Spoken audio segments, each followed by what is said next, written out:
Saudara, promosikan situs judi online, dua selebgram di Kabupaten Bekasi, Jawa Barat ditangkap unit reskrim Polsek Tambun Selatan. Di hadapan penyidik, pelaku mengaku telah melakukan promosi judi online dengan cara mencantumkan link judi online di akun Instagram miliknya. Dalam setiap promosi, pelaku mendapat upah sebesar Rp800.000 per minggu. Polisi masih melakukan penyelidikan dan memburu bandar yang meminta pelaku untuk mempromosikan situs judi online. Endorse ini udah kurang lebih 1 tahun dari pengakuan yang bersangkutan. Pelaku berasal dari mana, Dek? Untuk pelaku berasal dari Bekasi kota. Dan untuk pelaku ini upah dari endorse ini berapa dari pengakuannya? Dari pengakuan yang bersangkutan, sementara kita dapat informasi seminggu 800.000. Jadi untuk sebulan kurang lebih 3,5 sampai 4 juta. Saudara, Kepala Badan Perlindungan Pekerja Migran Indonesia BP2MI Benny Ramdhani lagi jadi sorotan setelah menyebut sosok berinisial T sebagai bandar bisnis judi online di Indonesia. Sosok inisial T terungkap setelah BP2MI menelusuri praktik judi online yang dikendalikan dari Kamboja dan melibatkan warga negara Indonesia. Benny pun mengaku sudah pernah melaporkan sosok inisial T kepada Presiden Joko Widodo hingga Kapolri Jenderal Listio Sigit Prabowo. Lalu siapakah sosok T ini sebenarnya yang membuat Presiden dan Kapolri terkaget-kaget? Benarkah Mr. T ini tak bisa disentuh oleh hukum? Untuk hal ini, saya menyatakan di depan Presiden, Panglima TNI dan Kapolri sebetulnya sangat mudah untuk menangkap siapa aktor di balik bisnis judi online di Kamboja dan siapa aktor di balik scamming online. Saya cukup menyebut inisialnya T aja paling depan lah. Yang kedua saya nggak perlu sebut, dan ini saya sebut di depan Presiden. Boleh ditanya kepada Pak Menko, Pak Mahfud MD saat itu, ya Presiden kaget, Pak Kapolri kaget, agak cukup heboh rapat terbatas saat itu. Orang ini adalah orang yang selama Republik ini berdiri mungkin tidak bisa disentuh oleh hukum. Benny Ramdhani mengakui sudah melaporkan ke Presiden soal siapa T, sang bos judi online di tanah air. Menurut penuturan Benny, saat itu Jokowi kaget mendengar tentang sosok T ini. Tetapi lain halnya dengan Jokowi yang menyatakan tidak mengetahui sosok berinisial T. Jokowi malah meminta hal itu ditanyakan kepada Benny Ramdhani yang pertama kali menguak inisial T. Pernyataan dari Pak Benny BP2MI yang menyatakan inisial T itu adalah bandar judi online yang tidak terjalin, dan beliau mengatakan juga bahwa Bapak sudah mengetahui itu, Pak. Gimana responnya, Pak? Saya nggak tahu, tanyakan ke Pak Benny aja. Setelah disebut ada sosok berinisial T yang tak pernah tersentuh hukum, padahal mengendalikan judi online di tanah air sejak lama, spekulasi mengenai siapakah inisial T itu semakin memanas. Publik dibuat penasaran, sebegitu kuatnyakah sosok T ini hingga sulit untuk diungkap? Atau apakah benar ada oknum yang melindunginya? Senada dengan Presiden Jokowi, Menteri Komunikasi dan Informatika Menkominfo Budi Aris Setiadi juga enggan berkomentar banyak. Ia tak ingin berspekulasi siapa sosok T yang disebut Kepala BP2MI, Benny Ramdhani.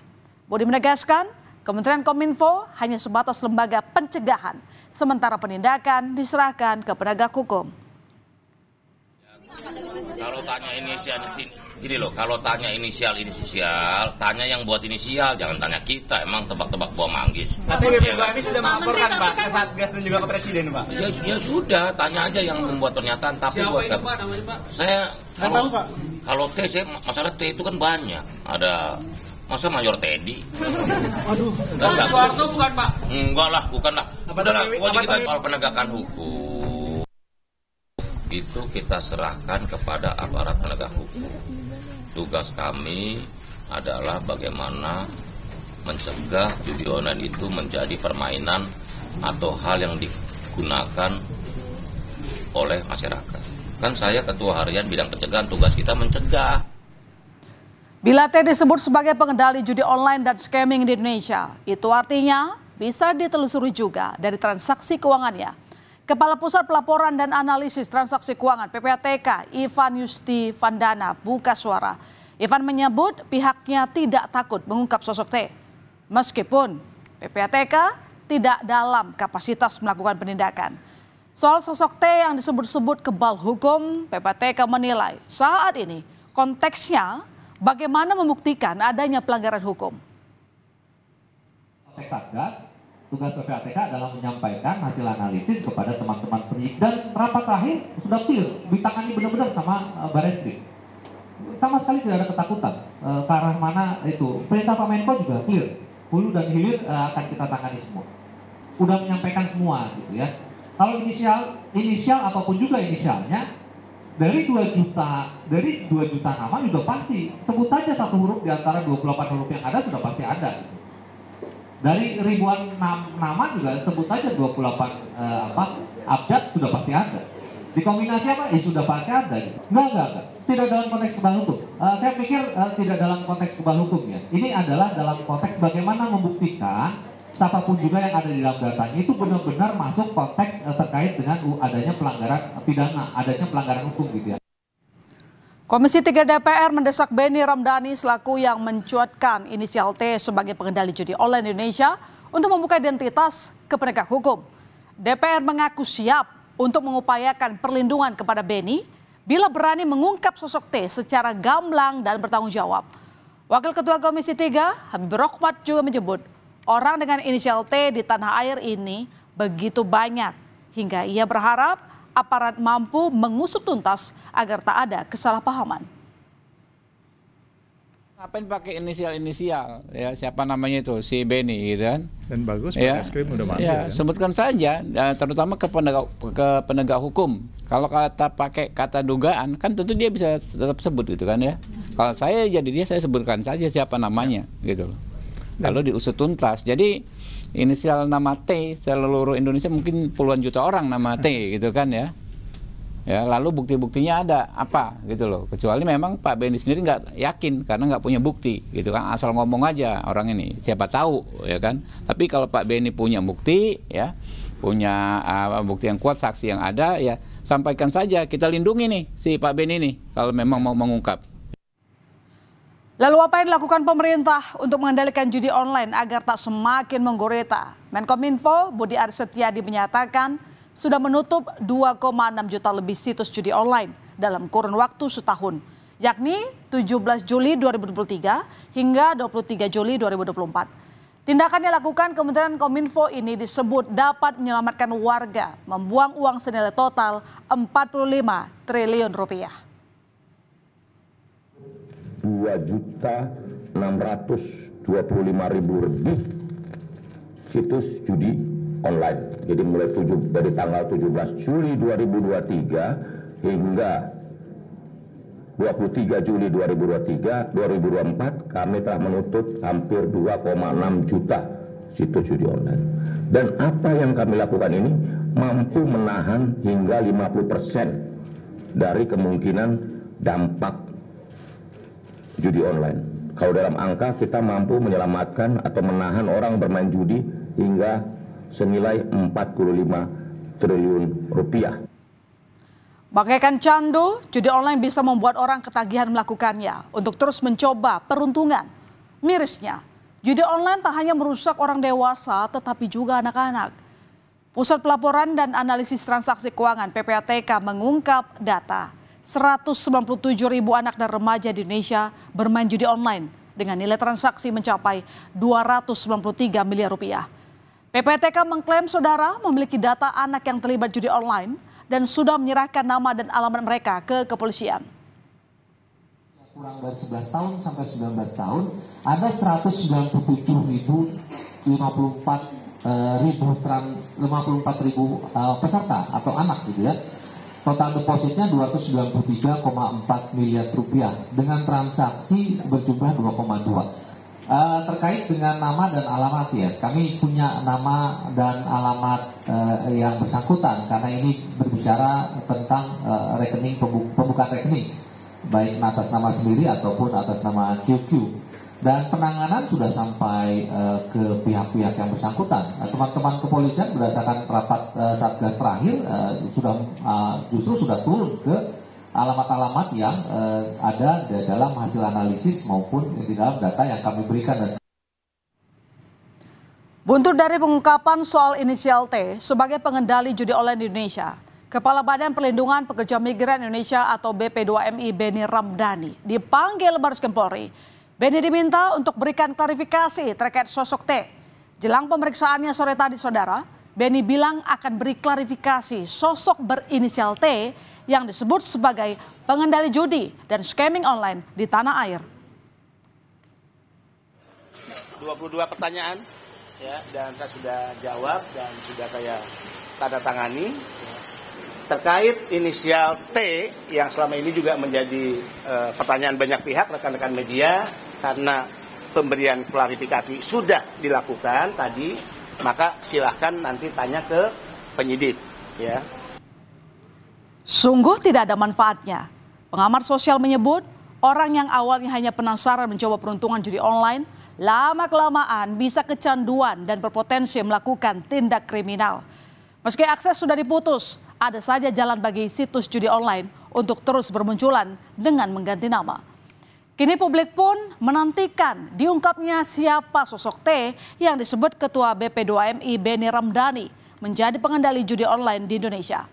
Tak hanya pengungkapan, masyarakat juga menantikan hukuman yang akan dikenakan kepada T. Ya, siapa namanya itu, si Beni gitu kan. Dan bagus, ya, Barreskrim udah manggil, ya, kan? sebutkan saja, terutama ke penegak hukum.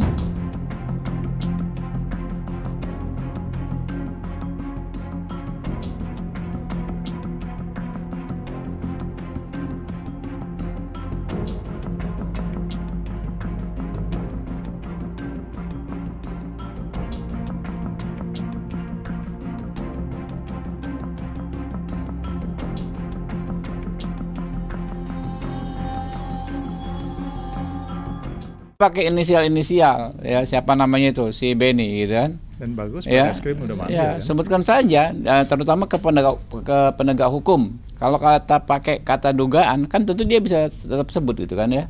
Kalau saya jadi dia, saya sebutkan saja siapa namanya gitu. Lalu diusut tuntas. Jadi inisial nama T seluruh Indonesia mungkin puluhan juta orang nama T gitu kan ya.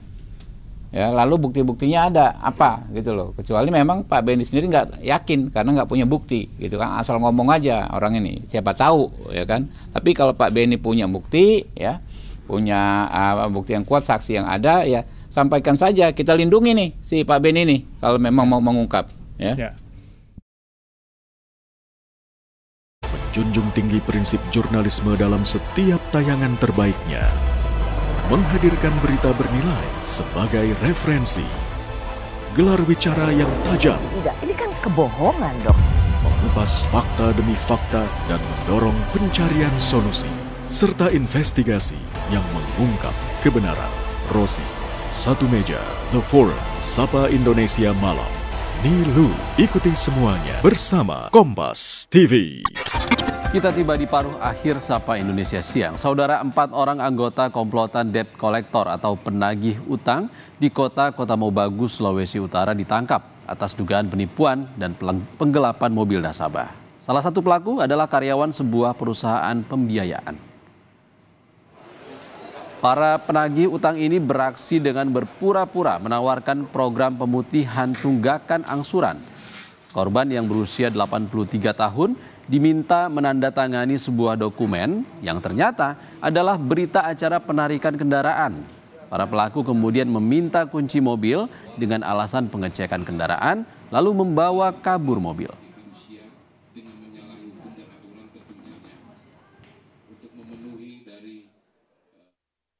Setelah ditanda tangan, rupanya bukan pemutihan yang ditanda tangan, tetapi adalah berita acara serah terima dari unit Ranmor.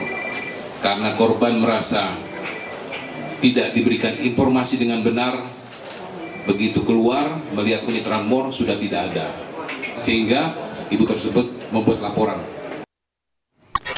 Kesorotan selanjutnya, saudara, Tamara Tiasmara tak tahan menahan tangisnya saat menjadi saksi kasus pembunuhan anaknya Dante di PN Jakarta Timur. Dalam kesaksian di persidangan ini, saudara, Tamara Tiasmara menjelaskan kronologi kematian anaknya, yaitu Dante. Tamara juga mengaku dirinya kerap mengalami penyiksaan oleh terdakwa Yuda Arfandi. Dalam persidangan ini 6 orang dihadirkan sebagai saksi termasuk orang tua korban Tamara Tiasmara. Kasus pembunuhan Dante sebelumnya terjadi pada 27 Januari 2024 lalu di kolam renang yang berada di kawasan Duren Sawit, Jakarta Timur. Polisi mengungkap terdakwa Yuda Arfandi sebagai pelaku pembunuhan setelah menenggelamkan korban di kolam renang. Jadi saya nggak tahu kalau dia sudah sampai. Dan sudah berenang. Terus dia telepon setengah 6 dia kabarin saya. Dan saya udah nggak bisa nafas. Saya nggak tahu.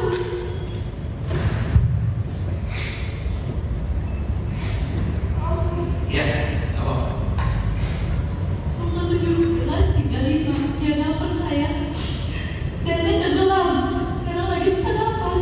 Kamu berdoa ya. Saya bingung loh kapan dia berangkat ke kolam renangnya. Dia bilang kan ke rumah aja. Pasca tewasnya selebgram diduga karena malapraktik tindakan sedot lemak, pihak klinik tersebut angkat bicara. Melalui kuasa hukumnya, pihak klinik mengklaim sudah melakukan tindakan sesuai prosedur. Kuasa hukum WSJ Beauty Clinic menceritakan korban datang setelah membuat janji untuk melakukan tindakan sedot lemak di bagian lengan. Pihak klinik mengklaim prosedur sudah dijalankan dan dalam prosesnya korban sempat kejang dan pingsan. Dokter pun langsung melakukan tindakan dengan pemberian infus, namun saat akan menyuntikkan infus, pembuluh darah korban pecah. Korban kemudian dibawa ke rumah sakit di kawasan Margonda dan saat itu masih dalam kondisi sadar. Pihak korban menyebut ada ketidakjujuran dari korban yang mengatakan sudah cukup istirahat. Padahal korban diduga melakukan tindakan dalam kondisi lelah karena melakukan perjalanan jauh dari luar kota. Menurut kuasa hukum klinik, pihak keluarga bahkan sudah sepakat tidak ada tuntutan melalui jalur hukum karena hanya meminta klinik untuk menanggung biaya pendidikan anak korban yang masih kecil. Padahal sebelumnya dia ke Amin, dia mengatakan bahwa dia di Jakarta sudah 2 hari. Padahal kalau kita secara prosedur, kalau ada yang ingin melakukan sedot lemak, itu ya wajib minimal itu harus ada istirahat 1 hari. Sebenarnya setelah kita menjelaskan sih ya, keluarga sih kalau dibilang keberatan nggak ada, karena memang apa yang kita ceritakan sama keluarga nggak ada yang kita tutupi.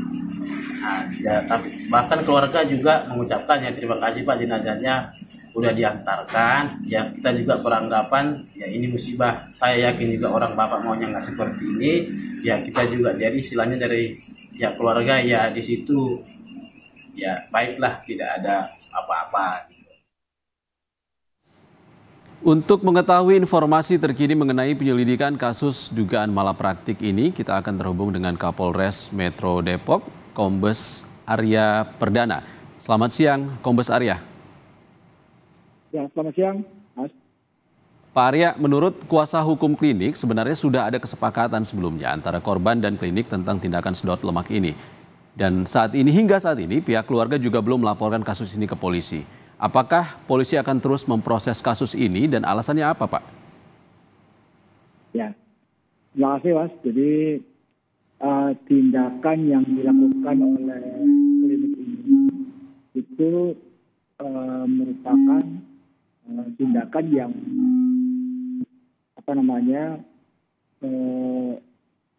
suaranya hilang.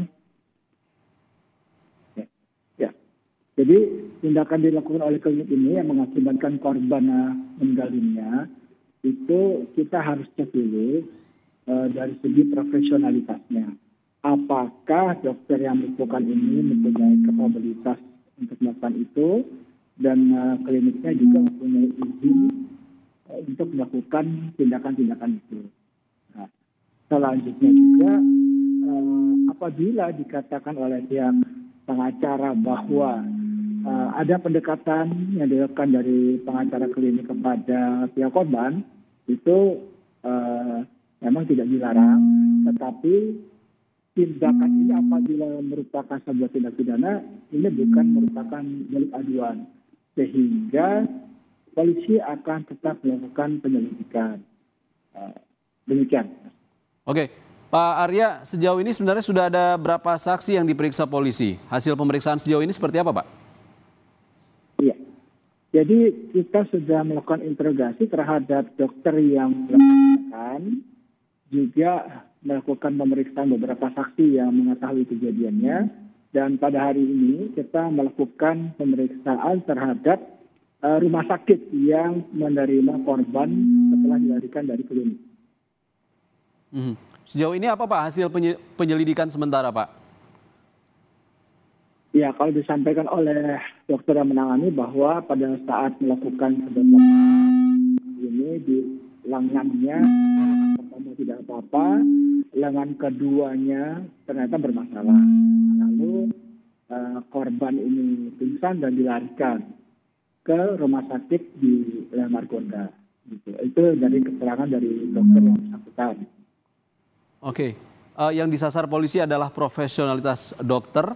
Pak Arya, apakah ini dokter yang sama juga yang pernah dilaporkan atas kasus dugaan malapraktik tahun 2023 lalu?